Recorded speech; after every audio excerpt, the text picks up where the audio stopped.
¿qué tal? Qué bueno que ya están con nosotros en esto que es Más Cultura. El día de hoy vamos a tener un programa muy interesante, vamos a hablar de literatura, pero concretamente sobre traducción literaria, esto que permanece todavía indefinido entre la ciencia y el arte. Y para hablar de este tema vamos a contar con la presencia de Pura López Colomé. Ella es una traductora mexicana de las más famosas, si no es que la más famosa. Tiene varias obras grandes en su haber y ella misma es una poeta bastante reconocida. Nada menos que en 2007 ganó el premio Javier Villaurrutia. Tiene más de 10 poemarios publicados, así que va a estar bastante bueno el programa.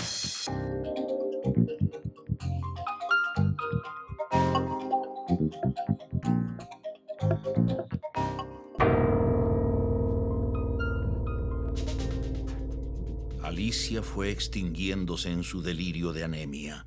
Durante el día no avanzaba su enfermedad, pero cada mañana amanecía lívida. Apenas podía mover la cabeza y perdió el conocimiento.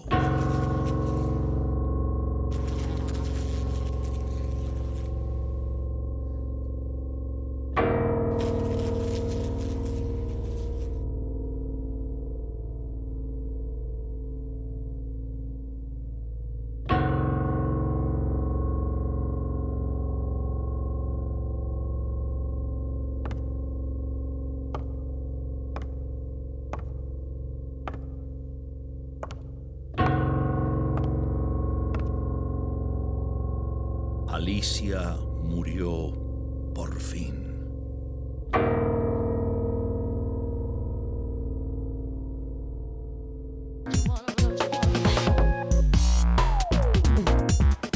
Ya casi vamos a escuchar a Pura López Colomé. Antes les voy a platicar un poquito sobre ella.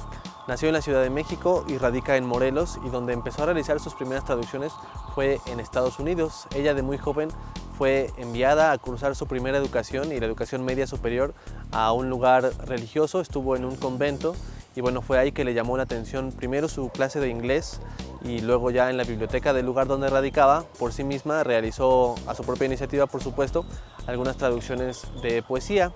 Actualmente su trabajo es muy reconocido, tanto de traducciones que vienen del inglés como de las que vienen del alemán. Ustedes pueden encontrar poesía muy famosa traducida por ella. Por ejemplo, hay de T.S. Eliot, nada menos que uno de los poetas en lengua inglesa más importantes del siglo pasado, si no es que de todos los tiempos. Y trabajos como ese tiene varios en su haber. Ella tiene varias maneras de traducir y ya tiene un ojo tan bueno para los textos que cuando lee un texto en español, ella dice que sin revisar la primera página es capaz de darse cuenta de quién lo tradujo. Nada menos que así de meticuloso puede ser el arte de la traducción. Vamos a escuchar a Pura López Colomé.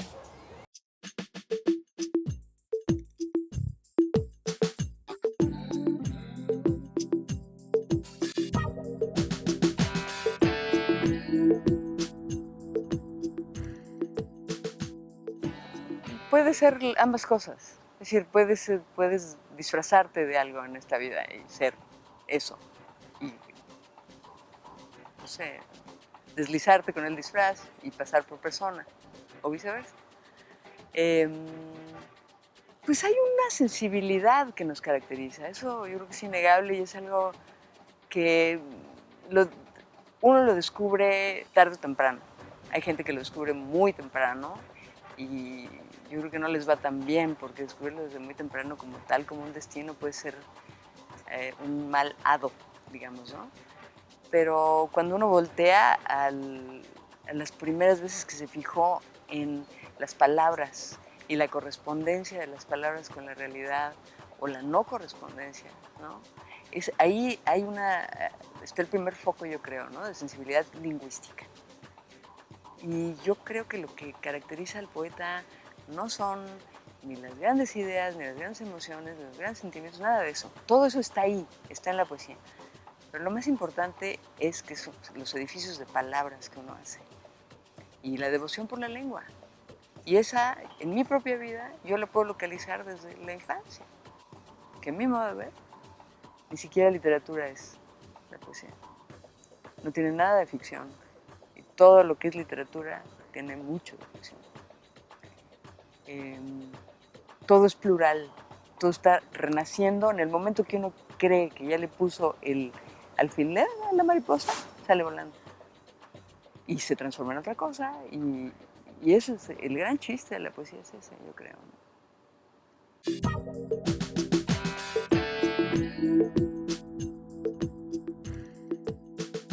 Yo pienso que solo un poeta puede traducir poesía, porque solo un poeta sabe lo que es eso. Es como, no sé, ¿no? Un traductor, ahí es una diferencia como clara, ¿no? El traductor profesional puede meterse en cualquier lado usando su sensibilidad como quiere. Y si tiene una sensibilidad artística, puede traducir literatura. Si tiene una sensibilidad simplemente profesional, mecánica, de alguien que quiere dominar un quehacer muy bien y ganar dinero a través suyo, puede traducir contratos y lo que sea, ¿no? Discursos. Hay gente más profesional que otra, por supuesto. Hay gente que es más dedicada y que hace buen trabajo, y hay gente que hace un trabajo fatal, ¿no? Como en todos los casos. Ahora, en el caso de la poesía, como es una creación, yo no veo diferencia entre la traducción de poesía y la creación de poesía. Para mí, escribir un poema y traducir un poema es lo mismo. La única diferencia es la fuente de inspiración. La fuente de inspiración para traducir es el poema original. Y la fuente de inspiración para el poema que voy a escribir hoy en la noche es esta conversación de ahorita, o es un sueño que tuve, o un recuerdo, o un maltrato que sigue vivo dentro de mí, una herida interior que cargo desde el interior. Miles de cosas, que las tiene todo el mundo. Lo que pasa es que no todo el mundo tiene la sensibilidad para colarlas por ahí.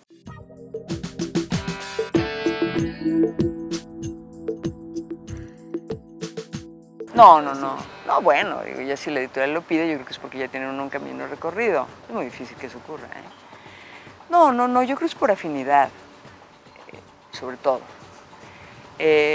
Afinidad y curiosidad, ¿no? Y compromiso con la propia lengua, ¿no? Uno escucha un poema extraordinario que lo deja uno girando hacia todo lo que uno hace, ha sido, va a ser, todo. Obviamente lo único que uno quiere es ponerlo en la propia lengua, ¿no? ¿Cómo se van a perder ustedes de esta maravilla que escribió este señor? Lo voy a hacer, a mí me ha tocado hacer esto, lo voy a hacer. Ahora, es muy difícil hacerlo. Pues ojalá y fuera así nada más de sentarse y hacerlo. Hay que tener un conocimiento muy profundo de la propia lengua, sobre todo, ¿eh? Hay el malentendido de que, uno sabe muy bien esas otras lenguas de las que traduce. Sí, pero la que hay que conocer de verdad es la propia. Porque si no, inmediatamente se nota el hilván. Es muy común.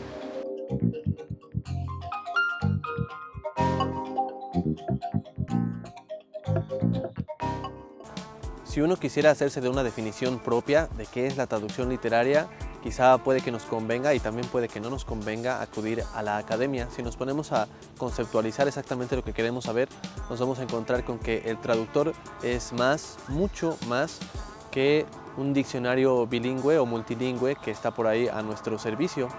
En realidad, un traductor tiene que tener una noción bastante clara de cuál es su trabajo, qué es lo que quiso decir el autor, qué es lo que está plasmado en el papel para poder trasladarlo. Por eso, en la traducción de novela, no es quizá tan exigente el traslado del contenido como en la traducción de poesía.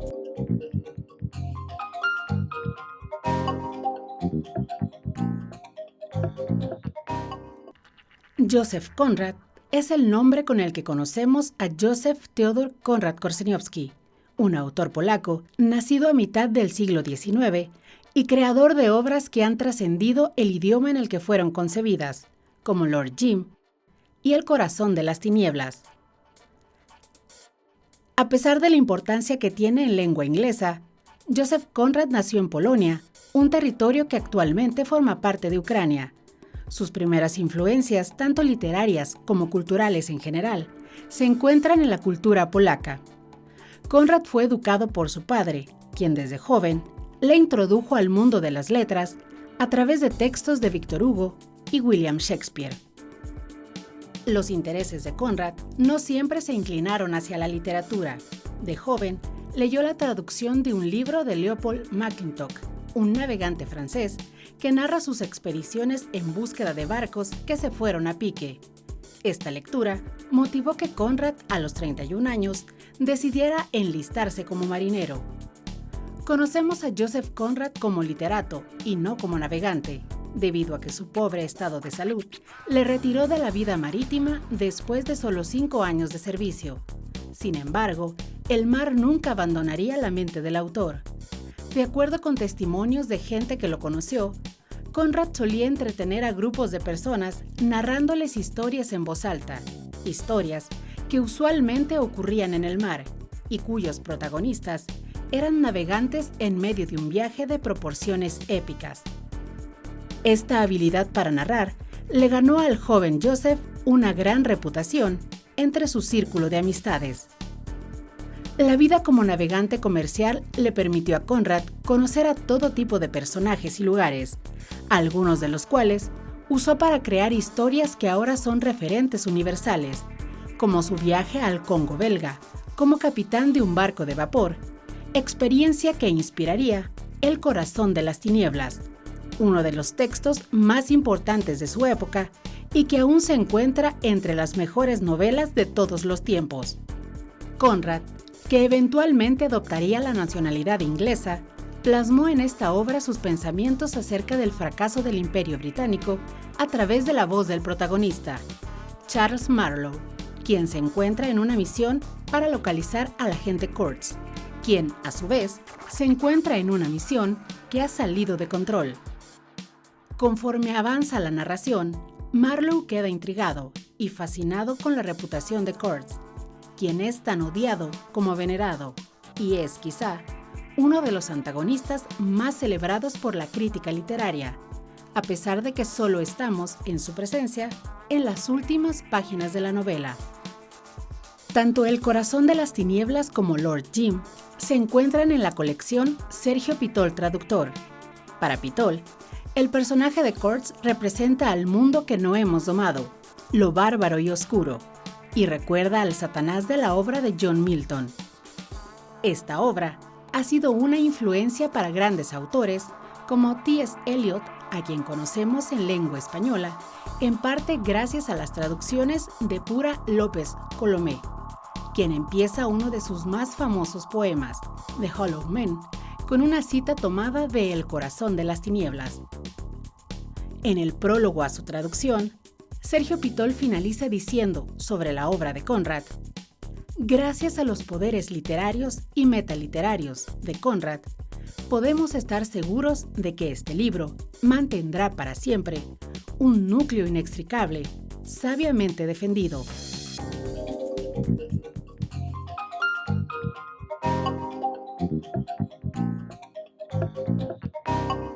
Vamos a abandonar la pregunta de si la traducción perfecta es posible y vamos a recargarnos un poquito más en las palabras de Pura López Colomé sobre el papel que desarrolla la traducción en su labor creativa. Ella, como ya les mencioné, es poeta, tiene bastante obra, constantemente está presentando nuevos poemarios y para ella eso es lo que ocupa el primer lugar, el espacio de hasta arriba en su agenda creativa, y en segundo lugar, aunque no muy detrás, la traducción literaria. Y bueno, en realidad para ella no están tan distanciadas una de la otra. ¿Por qué? Porque la traducción, de acuerdo a Pura López Colomé, se trata de una lectura muy propia, por supuesto, del texto en la lengua origen para una apropiación, una recreación a la lengua madre. Entonces el proceso que estamos viendo está completamente intervenido por este filtro que es el traductor. Ya lo dijo Borges, toda traducción es una interpretación, por lo tanto, una traducción que haga Pura López Colomé no se va a parecer a ninguna otra traducción que nos vayamos a encontrar en el mercado o para cualquier otra editorial. Para ella hay que volver, diría Octavio Paz quizá, acerca de la crítica literaria, sobre hay que seccionar las partes y luego unirlas. Si el caso fuera una cantante, bueno, hay que separar a la cantante, unirla y que vuelva a cantar después de hacerlo. Lo mismo hay que hacer con la poesía.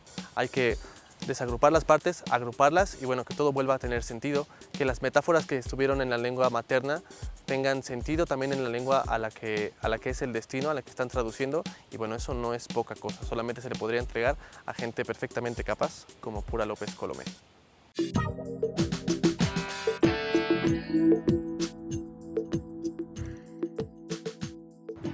Ha sido mi gran suerte, que he traducido a poetas extraordinarios y he traducido muchos libros de ellos o algo así. Ahora, muchas de esas cosas las he financiado yo.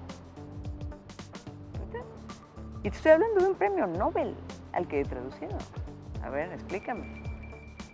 El mundo de la prosa es otro.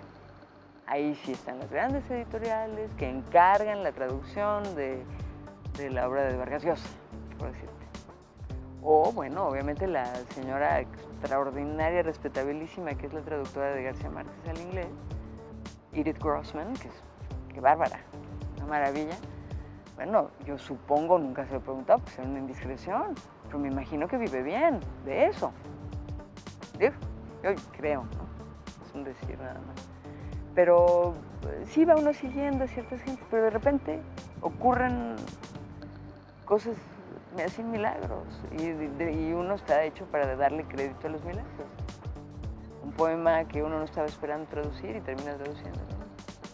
A veces es simplemente yo comencé haciendo esto por el trabajo que tenía cuando comencé a traducir.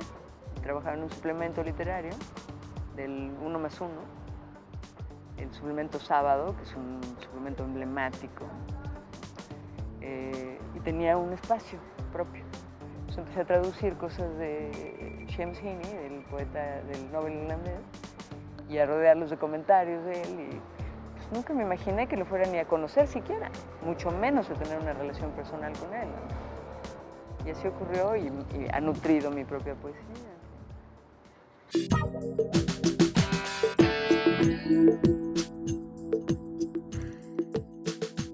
Es un quehacer cotidiano y es muy noble, porque la propia poesía es elusiva. Y cuando uno está traduciendo a un autor, es un río subterráneo que está de manera permanente. Entonces es cuestión de disciplina, ¿no? Pero es una disciplina muy grata, ¿cierto? No es una disciplina que, qué horror, tengo que hacer, no, al contrario. Y a veces hay poemas que requieren mucho tiempo y hay otros que se dejan más fácilmente pasar a la otra lengua, y hay unos que no sé, se transforman muchísimo y hay otros que no, que quedan desde un principio. Pero eso es la presencia cotidiana, todos los días.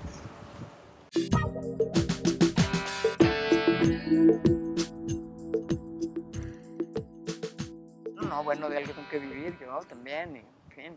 No, sí. Y traduzco novela, y traduzco, reciente del año pasado traduje una novela de del traductor de mi poesía al inglés. Es gente maravillosa que tiene el otro sombrero y también escribe novela. Y yo no, para mí sería imposible, ¿no? Pero él sí. Y claro que la novela de él es poética, como de cualquier poeta, ¿no? Traduje su novela para Sexto Piso el año pasado. Acabo de terminar la traducción de una novela de un autor canadiense, Lawrence Hill. Es así enorme porque es la historia un poco de los negros en el Canadá, cómo llegaron, cómo compraron su libertad, desde dónde, porque se conoce muy bien la historia de Estados Unidos, ¿no?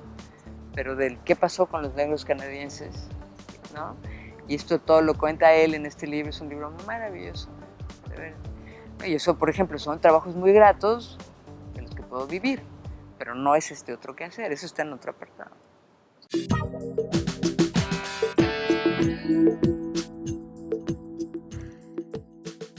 Imposible, porque solo a la lengua madre puede uno traducir y es muy celosa, no se puede.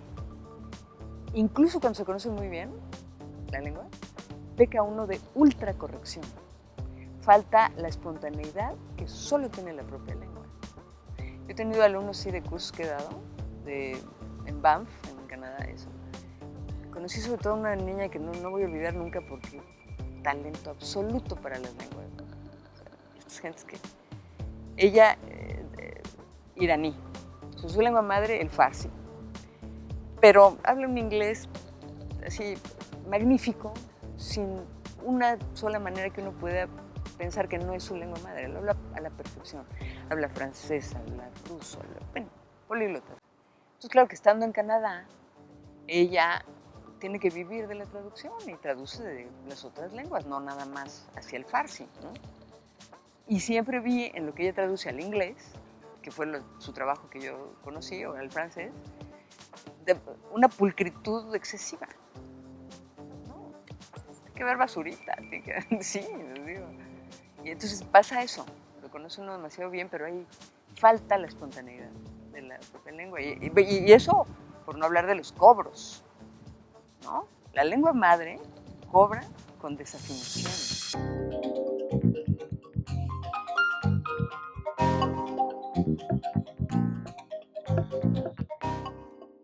Henry James publicó en 1898 The Turn of the Screw, traducida al español como La Vuelta de Tuerca o también como Otra Vuelta de Tuerca. Se trata de una de las obras maestras del género del terror, en la que podemos encontrar elementos novedosos para la época y que aún en nuestros días permanece como motivo para relecturas y adaptaciones, tanto para el cine como para la televisión. En la época en la que fue escrita esta obra de Henry James, no tuvo una buena recepción por parte de la crítica, aunque con el paso del tiempo se convirtió en una de las referencias obligadas para las novelas de fantasmas. Al empezar el libro se nos invita a ser testigos de la lectura de una historia que será contada en vísperas de Navidad, y que desde antes de que inicie el relato, la pequeña audiencia espera con cierta impaciencia. De hecho, esta es la única parte del libro donde interviene un narrador distinto a la institutriz, que nos dará a conocer la verdadera anécdota de la novela. A partir de ahí, comienza el relato del personaje principal, la institutriz. En La Vuelta de Tuerca, la protagonista habla sobre su llegada a la casa de una acaudalada familia, en la que ella se hará cargo del cuidado de 2 niños, Flora y Miles. Esta tarea en un principio la llena de entusiasmo. Sin embargo, con el paso de las páginas, la historia se irá transformando poco a poco en una narración más bien perturbadora, en la que el lector no podrá sino elegir entre confiar en que la narradora es testigo de experiencias sobrenaturales o, por el contrario, desconfiar de la encargada de contar la historia y suponer que en realidad se debe hacer caso a los pequeños Flora y Miles y aceptar que en realidad la narradora sufre de algún desequilibrio mental. Pasados unos días de la llegada de la institutriz a la mansión, esta comienza a enterarse poco a poco de la vida de quienes convivían con los niños hasta poco tiempo antes: la señorita Jessel y el señor Quint, la institutriz anterior y el chofer, respectivamente, ambos fallecidos ya. La narradora se entera de que ambos ocupaban un lugar muy importante en la vida de los menores, quienes quedaron huérfanos y permanecen bajo la tutela de un acaudalado pariente, cuya ausencia deja a los niños al cuidado de personas ajenas a la casa. Debido a la complejidad psicológica con la que fue construido el personaje de la institutriz, no existe una pista que nos permita determinar con certeza si nos está contando la verdad, o como aseguran los pequeños que habitan la casa, en realidad no hay apariciones en lo absoluto. La Vuelta de Tuerca fue traducida por Sergio Pitol, quien nombra a Henry James como una importante influencia literaria, tanto para él como para otros reconocidos autores. De hecho, Pitol asegura que de Henry James aprendió, desde los cimientos hasta los últimos detalles de carpintería de una obra.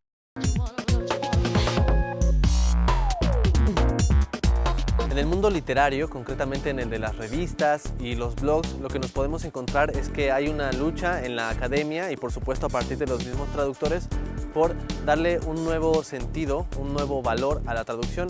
Si nos fijamos en las colecciones muy viejas, no solamente de editoriales mexicanas, sino también de las grandes editoriales norteamericanas, nos vamos a encontrar con que el autor es casi anónimo, como si fuera simplemente un instrumento, en vez de ser una fuente a la que uno puede acudir y, bueno, de tener la idea, la fe, si se quiere poner así, en que cada traductor puede realizar un trabajo excepcional en sí mismo y además perfectamente distinguible del que haría otro traductor con el mismo instrumento. De ahí que tengamos fenómenos editoriales como, yo les aseguro que Pura López Colomé está permanentemente ocupada con la traducción, pero también colecciones que están orientadas hacia quién tradujo en vez de lo que se traduce, como es el caso de la colección que hay en Veracruz, la colección Sergio Pitol Traductor, donde hay obras de Henry James, de Joseph Conrad, y bueno, que valen mucho la pena, que incluso en la portada a quien nos encontramos es a Sergio Pitol y no al autor. Entonces sí se puede redimensionar de esta manera el sentido y el valor que tiene la traducción. Esto fue Más Cultura, nosotros nos vemos la próxima.